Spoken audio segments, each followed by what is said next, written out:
Hey you guys, once again this is Shani Ali Khan for you, and right now I am here in Gaya City once again for you guys.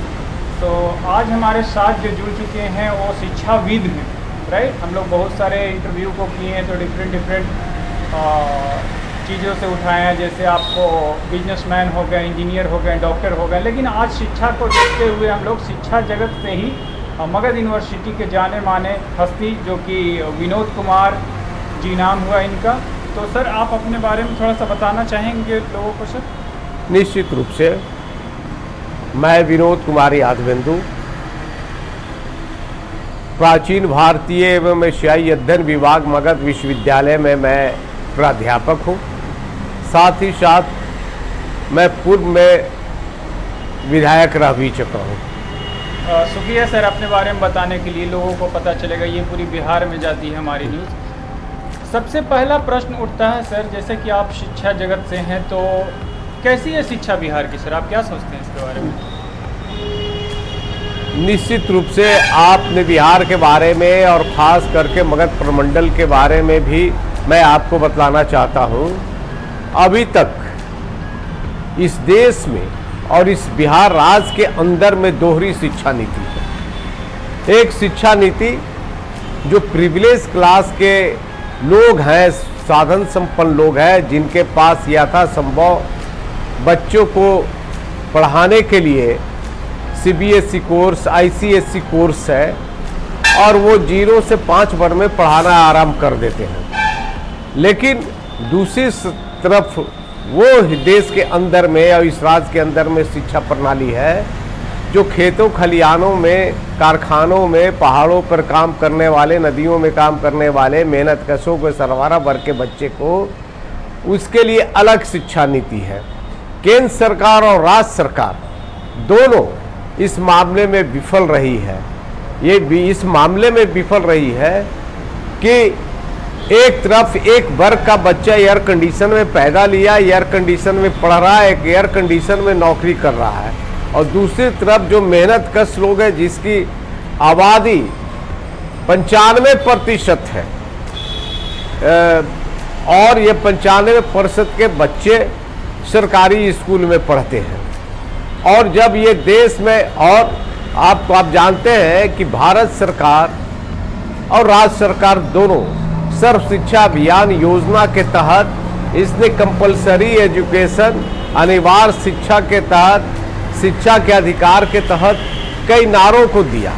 लेकिन आपको मैं शिक्षक के हैसियत से बतलाना चाहता हूँ, चूँकि मैंने कई बार राष्ट्रीय अंतर्राष्ट्रीय सेमिनारों में जाने का मौका मिला और बिहार विधानसभा ने मुझे भी एक अंतर्राष्ट्रीय सेमिनार में भेजा जिसका टॉपिक था education development population change HIV AIDS. इसमें कई देशों के लोग आए हुए थे। विधानसभा के सौभाग्य से मैं भी उसमें पार्टिसिपेट किया। तो मैंने वहाँ डिबेट में पूछा था कि ये कौन सी शिक्षा नीति है। सर्व शिक्षा के अनुसार एक तरफ मेहनत कशों के सरकारी स्कूलों में पढ़ने वाले जो लोग हैं उनके बच्चे को कहते हैं कि 6 वर्ष से 14 वर्ष तक एजुकेशन देंगे। ये कहते हैं इधर जो मेहनत कश, दूसरे तरफ जो हमारे ऐसा अभिजात वर्ग के जो प्रिविलेज क्लास के लोग हैं जिनके पेट भी काट के अपने बच्चों को शिक्षा व्यवस्था को देखते हुए चलाना चाहते हैं, वो ICSE CBSE पाठ्यक्रम में एडमिशन बच्चों के दिलाते हैं या दूसरे जगह भेजते हैं। लेकिन आप ये बताते हैं जब 2 तरह की शिक्षा नीति होगी तो निश्चित रूप से ये दो वर्ग में बटा हुआ है भी हिंदुस्तान के शिक्षा नीति को एक एकरूपता लाने के लिए, इक्वलिटी लाने के लिए, समान अधिकार के लिए, समान शैक्षणिक व्यवस्था के लिए एक सिलेबस लागू करना होगा। और जब तक एक सिलेबस नहीं होगा वर्ग विभेद पैदा होते रहेगा। ये निश्चित रूप से बहुत प्रारंभिक है। आज जहाँ तक आपने देखा होगा आज़ादी के हम 75वें वर्ष 15 अगस्त को मनाने जा रहे हैं। 75 वर्ष में देश का एवरेज जो है और इस बिहार का एवरेज है, हम 75 वर्ष में जहां अरबों रुपया, खरबों रुपया न्यू एजुकेशन पॉलिसी के नाम पर बदलते रहे, करते रहे वो सारे के सारे ध्वस्त होते गए। और ये शिक्षा नीति हम लोगों को प्रभावित कर रहा है, हमारे जनरेशन को, हमारे आने वाली पीढ़ी को, हमारे वर्ग विभेद पैदा कर रहा है। और चूंकि ये एजुकेशन का जो मामला है वो गंभीर मामला, बिहार देश के अंदर में 75 वर्षों के, हम 15 अगस्त को 75 वर्ष मनाने जा रहे हैं आज़ादी के। आज एवरेज पूरे देश का हम 75% भी लिटरेसी नहीं ले पाए हैं। ये दुर्भाग्य है। ये सरकारी आंकड़े, हाँ ठीक है, इस देश के अंदर में केरला ऐसा राज्य है जो कम आबादी वाला भी है, लेकिन वहाँ जो पॉलिसी चला, जो एजुकेशन चला, और उसने बड़े ही सुनियोजित तरीके से वहाँ के लोगों में, वहाँ के जनप्रतिनिधियों ने, वहाँ की सरकारें ने लाने का काम किया। यही है कि कभी कभी वो 99%, कभी 90% जो आ जाता है, इसलिए आ जाता है कि लोगों को पेट भरने के लिए जॉब ओरिएंटेड कोर्स नहीं करेगा, स्किल्ड एजुकेशन नहीं लेगा, तब तो कि ये कहीं ना कहीं कमाने खाने के लिए चल जाएगा। लेकिन आज भी देश में आ गए। दूसरा राज्य हमारा महाराष्ट्र है, जहाँ 80% हमारा साक्षरता दर है। साक्षरता दर का मतलब, और बिहार में सरकार बड़े वादे कर रही है। ये सब खोखलापन है। ये कागज़ पर सरकारी जो कंप्यूटर के माध्यम से, डिजिटलाइजेशन के माध्यम से जो आंकड़े भेजे जाते हैं, वो आंकड़े गंभीर मामला है। ये जमीनी फिजिकल वेरिफिकेशन सत्यापन नहीं है कि आप मेरे साथ चलिए गया जिला के ग्रामीण सुदूर इलाके में, जहाँ पर स्कूलों के अंदर में प्रतिदिन सभी घर के बच्चों मिड डे भोजन देने के बाद भी नहीं पहुँच पाता है। उसके कई खामियां हैं, अच्छे शिक्षक नहीं है। आप जानते हैं जब हम ग्लोबलाइजेशन की ओर चले गए, भूमंडलीकरण की ओर चल गए, तो हमारे बच्चे को भी ऐसी, ठीक है हम अपने भाषा में पढ़ाएंगे, लेकिन भाषा में तो पढ़ाएं उसी स्तर का एजुकेशन दे जो अंतर्राष्ट्रीय स्तर पर है, राष्ट्रीय स्तर पर एजुकेशन है। अब दो तरह के सिलेबस बना के तो हम बच्चों के एकरूपता ला नहीं सकते, ये गंभीर बात है। तो ये निश्चित रूप से एक तरफ 600 से 6 वर्ष से 15 वर्ष से 14 वर्ष के बच्चों को कंपलसरी कर रहे हैं, और दूसरा 0 से 5 बढ़ रहा है। तो ये जो वर्ग हिंदुस्तान में ही है, इसको जब तक पाटा नहीं जाएगा, देश की शिक्षा व्यवस्था में जो कोई आमूलचूल परिवर्तन नहीं होने वाला है। और देश में गरीबी है, भुखमरी है, लाचारी है। बिहार में भुखमरी है। हमारे 18 से 22 जिला प्रति वर्ष जो उत्तर बिहार में हिमालय से निकलने वाले, जो नेपाल के तराई से निकलने वाले जो हमारे नदियां हैं, वो हमारा कोसी के इलाके के, और इधर आपका रक्सौल से इलाके, गंडक वाला, सरजू वाला इलाका वाला जो हमारा है, जो गंगा पार 2 हिस्से में बटा हुआ है, एक मिथिलांचल और एक इधर तिरहुत वाले इलाके में, वो निश्चित रूप से प्रभावित हो जाता है, कमाने खाने के लिए चल जाता है। दिल्ली ऐसे शहरों में हमने कई बच्चों से बात किया है, और वहाँ बात करने के बाद लगा कि वहाँ रहन सहन स्टैंडर्ड या दिखावा या फिर पेट भरने के लिए जो तौर तरीका है, तो वहाँ के बच्चे साथ साथ, सरकार ने ठीक है 2-3 व्यवस्था तो अच्छा किया है, पूर्ववर्ती सरकारों ने भी किया है, वर्तमान सरकार की बात क्या करें, पूर्ववर्ती सरकारों ने भी किया है कि डिस्टेंस एजुकेशन को खोला है, उसके बाद ओपन स्कूलिंग खोल दिया, ओपन यूनिवर्सिटी खोल दिया। इससे होता है कि जो गरीब वर्ग के बच्चे हैं, जिनके माँ बाप नहीं चला सकते, तो उन लोगों के बच्चों ने कहीं ना कहीं जॉब पकड़ के, प्राइवेट सेक्टर में हो या गवर्नमेंट या सेमी गवर्नमेंट में हो, वो पकड़ के करते हैं, और साथ साथ अपनी शैक्षणिक योग्यता को भी वो विकास करते रहते हैं। ये परिवर्तन थोड़ा हुआ, लेकिन इस परिवर्तन से क्या होगा? जब तक हम लोगों को स्वरोजगार शैक्षणिक वातावरण नहीं देंगे, हम इस देश में बेरोजगारी दूर नहीं कर सकते हैं, सरकारी नौकरी देके पेट नहीं भर सकते हैं। सेल्फ एम्प्लॉयमेंट करना होगा, और उसके लिए ट्रेनिंग देना होगा।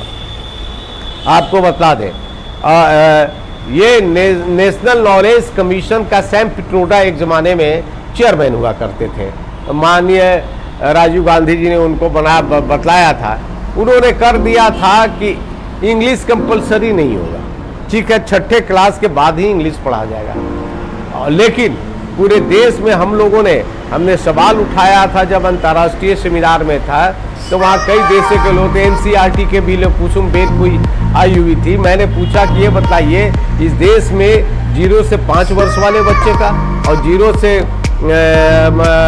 6 से 14 वर्ष के बच्चों का जब ये सरकार कोई नीति बनाया है कि एक साथ लोगों को पढ़ाए, तो कहा कि नहीं, ऐसी कोई नीति है। इसलिए जो ये वस्तु हकीकत है कि शिक्षा के क्षेत्र में जो श्रेणीबद्ध तरीके से स्किल देने से जिसकी योग्यता, शैक्षणिक योग्यता, मानसिक योग्यता, जिससे कई देश है यूरोप, हमारे यहाँ तो शिक्षा में ही अंतर है।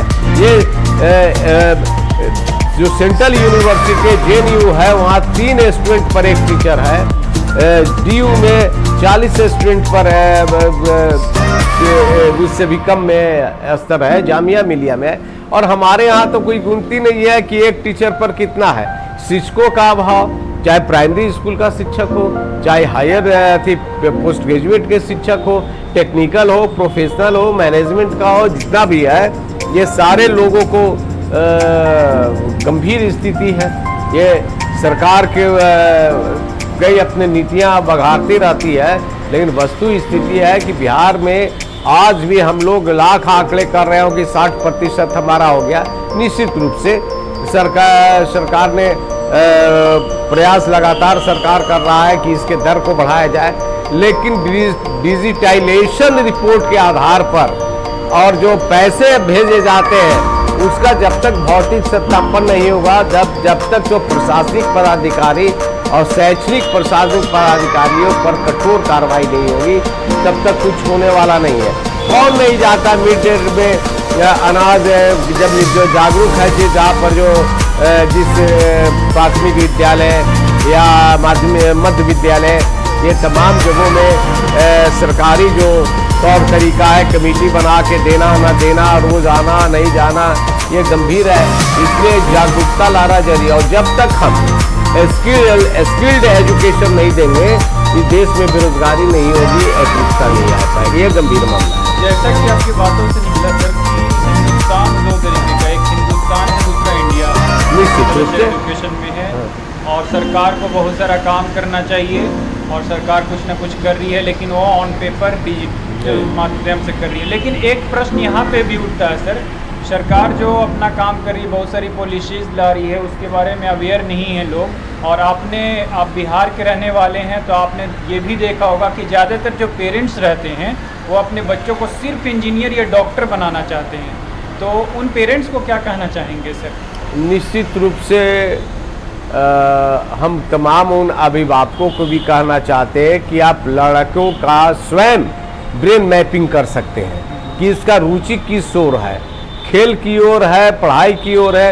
निश्चित रूप से बिहार के अंदर में डॉक्टर की तो कमी है ही, बिहार के अंदर में इंजीनियर बनाने की एक परंपरा चला, चूँकि इंजीनियरों ने भी, मैं नहीं कहता कि सभी इंजीनियर गड़बड़ है, KL राव ऐसा भी है जो समुद्र में तटबंध बना दिया मैसूर के अंदर में, हम उसकी चर्चा नहीं करना चाहते, बहुत से अच्छे लोग भी हैं। लेकिन इंजीनियर पहले लोग IAS IPS IES से लोग शादी नहीं करना चाहते थे कि हमारी बेटी की शादी कोई इंजीनियर से हो। ये बड़े पैमाने पर भ्रष्टाचार हुआ और भ्रष्टाचार ही आज इस सारे रोगों का जड़ है।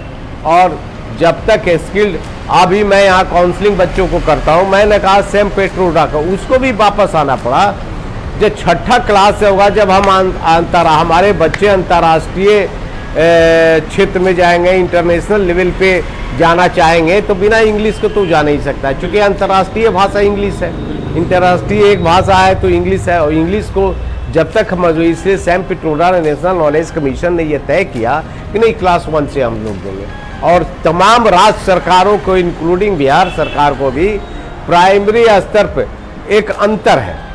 मैं राजनीतिक तौर से आलोचना नहीं करना चाहता, मैं खुले रूप से विवाद हो, इसलिए मैं कई नेताओं को भी मैं नहीं पहुँचता, चूँकि सच कहना आज के समय में बगावत है।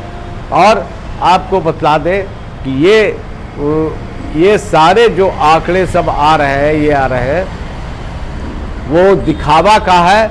और एक अंतर था, लालू यादव ने सर्व शिक्षा अभियान के तहत बिहार पब्लिक सर्विस के माध्यम से 25,000 शिक्षकों की नियुक्त किया था।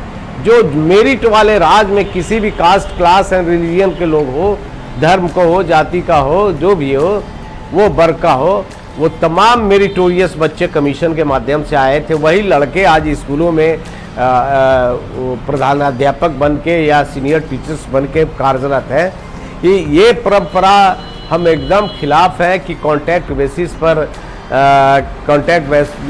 पर लोगों को नियुक्त कर दें, और आज तक किसी के सर्टिफिकेट की मेरिट की जांच नहीं होती। रोज़ मीडिया के माध्यम से लगातार आता है कि किसी को देश के प्रधानमंत्री का नाम नहीं मालूम है, देश के राष्ट्रपति का नाम नहीं मालूम है, बिहार के मुख्यमंत्री का नाम नहीं मालूम। ये मामले चलते रहते हैं।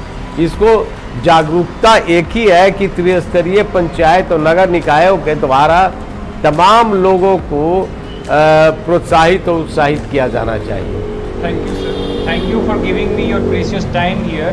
So guys, you are watching one of the dynamic personality from Gaya city. So we will meet in next video with next personality. So till then, take care. Bye bye. See you soon, guys. Thank you.